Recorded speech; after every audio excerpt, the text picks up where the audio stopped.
Welcome back, my chess friends. It's been a while. Ironically, in my last video, I said I have a cold. It wasn't a cold. I was sick for 2 months.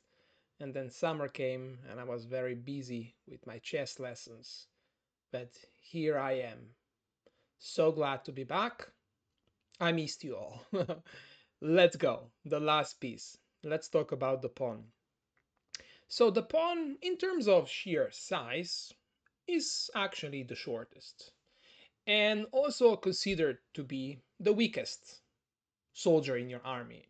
Um, I would always think of a pawn as let's say, a peasant, a farmer with just a pitchfork to fight. Uh, Unlike all the big guys behind who have the, shiny brand new swords. Um, yeah, so So yeah, for the pawn, pawns are actually the only piece that cannot go backwards. So they can only move forward.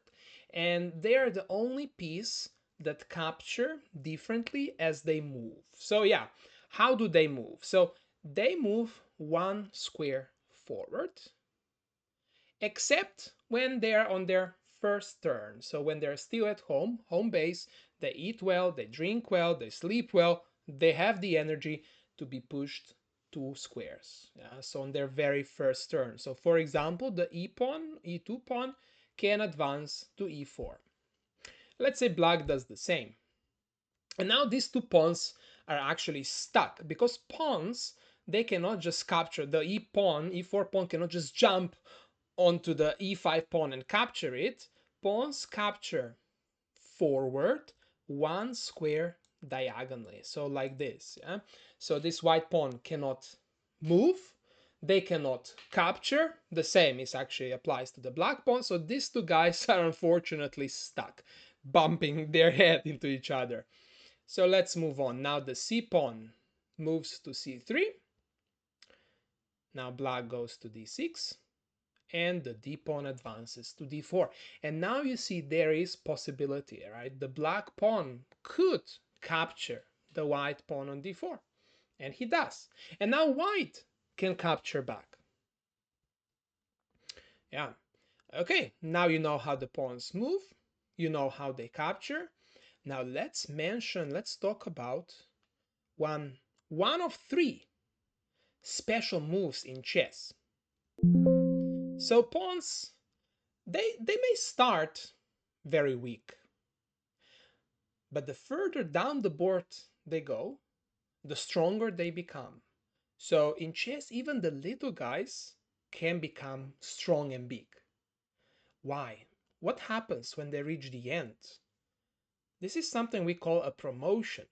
So the e7 pawn now can reach the promotion square on e8, and it can be promoted into queen. This we say also to queen a pawn. Yeah? Usually we would pick the queen since she is the strongest. But sometimes, it's very, very rare though, we would under promote. We would maybe pick the rook or the bishop. We can even pick the knight. Yeah? You cannot pick the king though. You cannot have only one king can be in your army. Yeah? So usually we would just pick the queen.